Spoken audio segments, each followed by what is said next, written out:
to the channel, everybody. Hopefully the audio is good enough. I'd like to show you a video today about my Morocco prep work that's been going on the bike. We're about 2 weeks to go before the trip begins, and we've been doing various different load tests on the bike, maintenance, prep, all sorts of various different things to make sure that we're ready to go from a bike perspective and from a prep perspective. So I'm just going to talk you through all the kit and the changes that I've got on the bike. Could be a bit of a lengthy watch, but some people are interested. So I'll start at the front. At the front here, what I've got on, you'll notice on the wheels, is I've put some XL rims. So some Tacasco XL rims on here with stainless steel spokes. These are a higher quality and a lot stronger than the standard rims. So out in Morocco, there's going to be lots of rocks, not only desert, but lots of rocks. So I wanted nice, strong rims. On the back end, I'll talk about the back end rim too while I'm at it. Same thing, XL rim. Stock rims are 4-inch rims. These are 2.5-inch rims. And if you look carefully here where I'm pointing, that is a rim lock. So I fitted a rim lock so I can run lower pressures in my rear tire. Whilst we're on rear tires, I'm running a Mitas E12 Rally Star. I find these are really good. They're very similar to the Mitas E09s, but they are more rally focused and therefore less prone to cuts and things like that. Slightly stiffer outer wall. My bike has also got the Camel ADV rear brake. Much better braking feel on the back for off-road riding. Not so required for on-road riding, but definitely if you're an off-road rider, which I am, very much needed. Okay, so that's I got a high exhaust from Hazard installed. It's got a custom linkage pipe, and I've just put a standard heat shield. I've just repurposed that and connected that on. That's been on the bike for quite some time.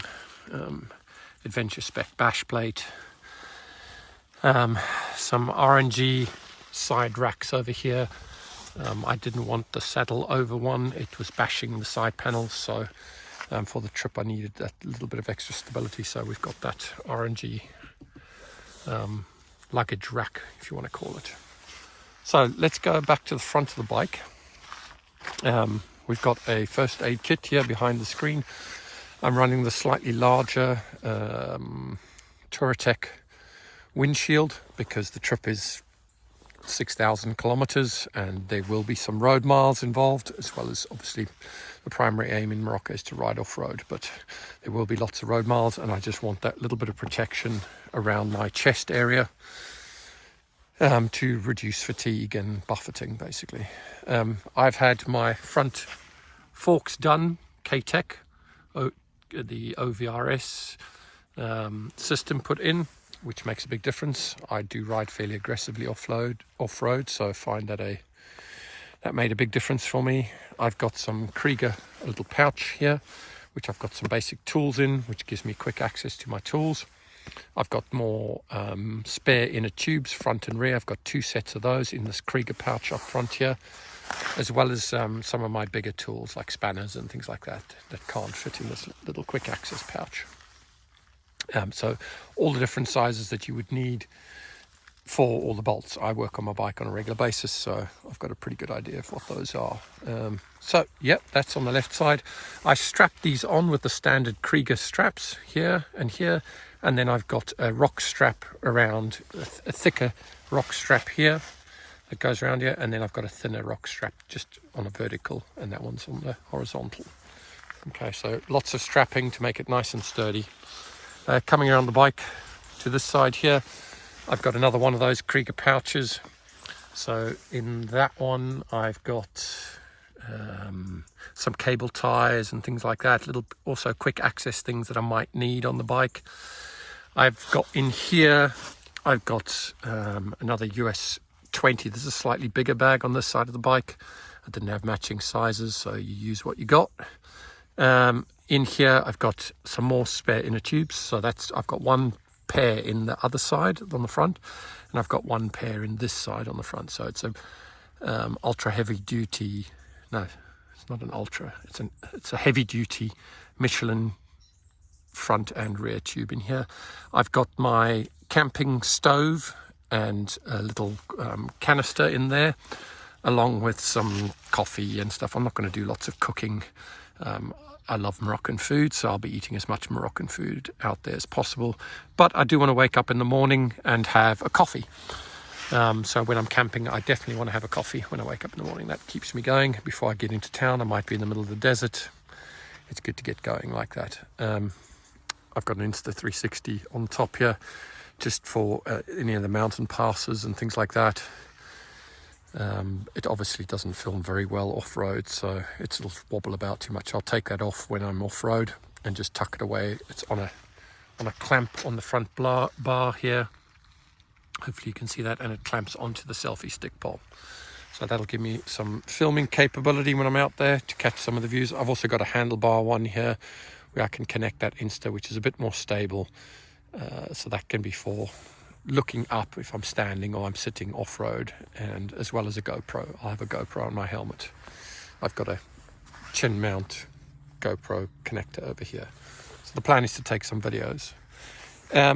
Just from a navigation cockpit perspective, I've got the double take mirrors and the Barkbuster handguards. And then I'll have my GPS here, which is a Garmin, the 700i Garmin. It has SOS capability and it has satellite tracking if you get the right program, the right package, let's call it that.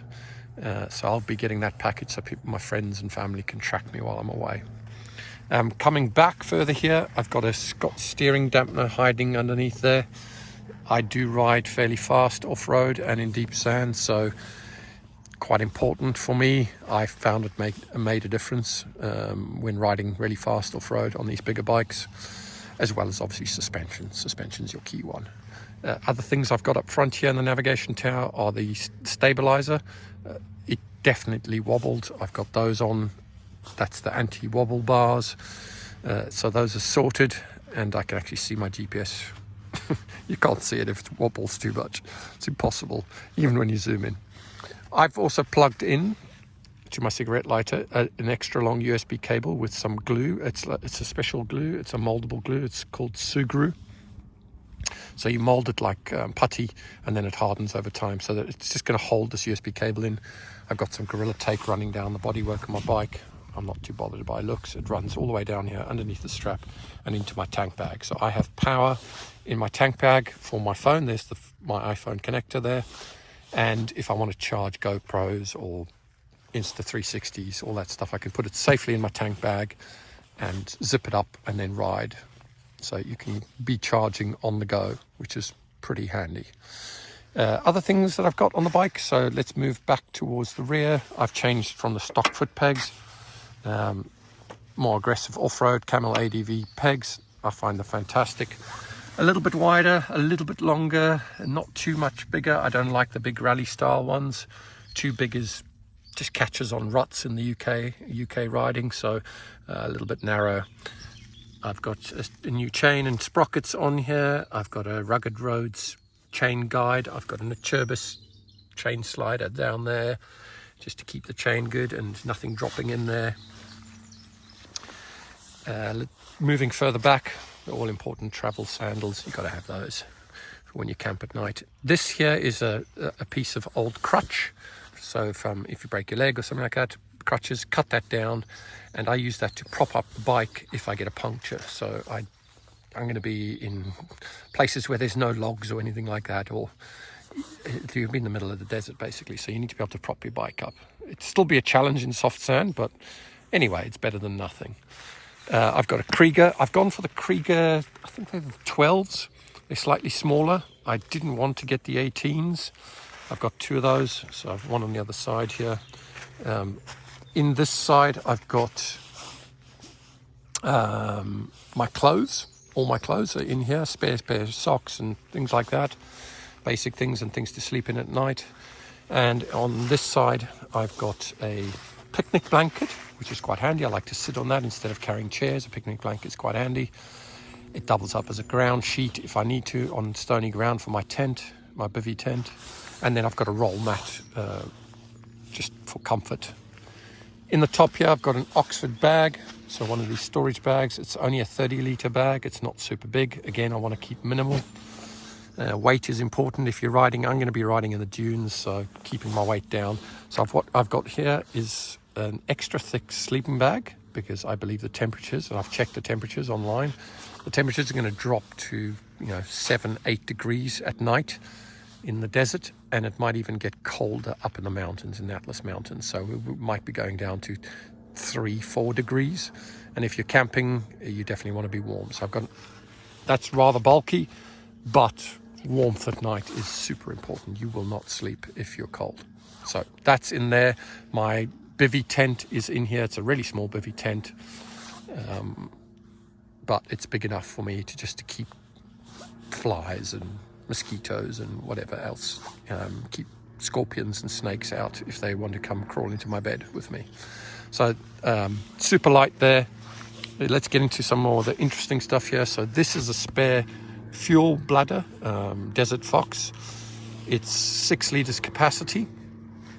So I strap that on the back of the bike. Obviously it's not full now, but I have some additional straps, so when it's filled up, I'll use all these D-loops and strap it on more securely. For now, it's empty, so it's more than secure there. I've got an extra 3-litre water bladder, which is also very loosely strapped on now because it's empty, but when I fill it up, I'll be strapping on more securely. So I'll have 6 litres of water with me at all times, 3 litres on the back of the bike, 3 in my backpack with my Krivica backpack that I carry.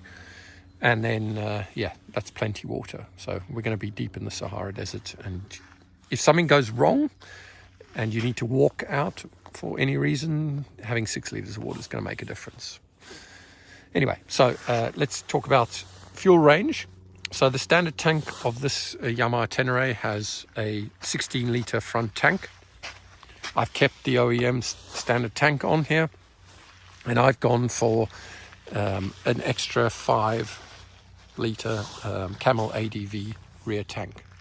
Now, lots of people debate, why don't you just go for an extra large front tank? I'm going to be I plan on riding in a lot of soft sand. I like the sand. I'm a reasonable rider in sand, and where I live, we get to ride sand on a regular basis. This is a big bike. It's got a lot of luggage on it. The front end of these bikes is non-trivial.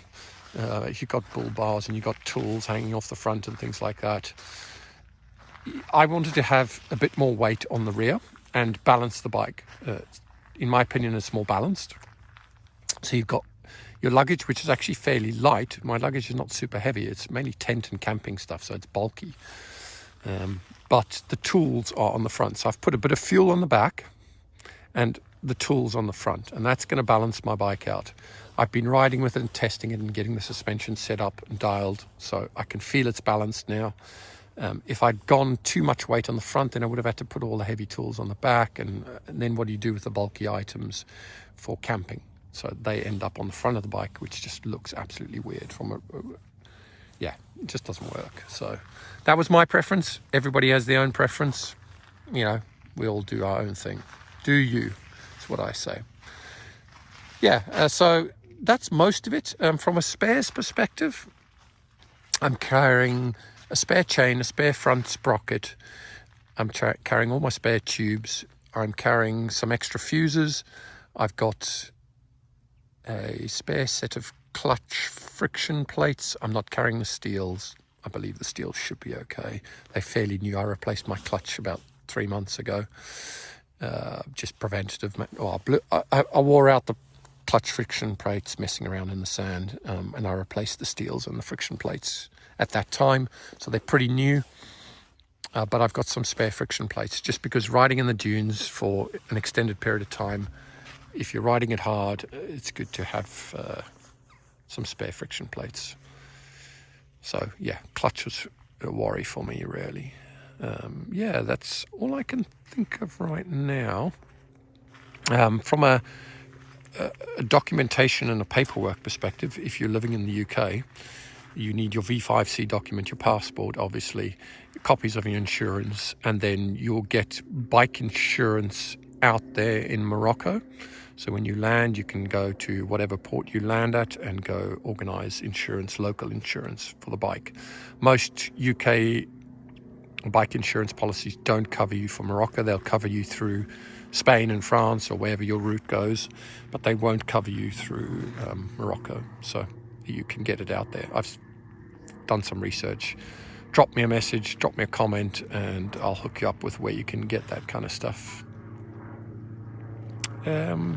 Just from a lighting perspective at the front here, I've got the headlight protector obviously on my bike. My mates are coming with me, so we shall see if they ride in front or behind me.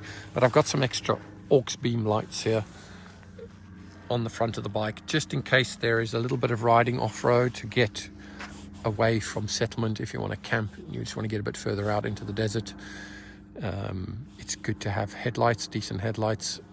If for any reason you are riding on the roads in Morocco, you also want to be seen as a motorcycle. So those big headlights are super handy. They are super powerful, and I've tested them extensively here with night riding off-road. Yeah, that's about it. Thank you for listening. Thank you for watching. Thank you for making it all the way through. I will be posting updates through the trip. They'll be short. I'm not going to be carrying any video editing software or anything like that with me. It's just not part of my remit. I want to go and have fun. So I'm not going to be focused. I'm not an itchy boots or anybody like that. So I'll put an edit together when I get back with all the various different bits of footage and post that when it's. But I will be putting the odd little bits and pieces depending on if we get Wi-Fi. Yeah. Stay in touch. One more shakedown ride before I go, and see you on the next one.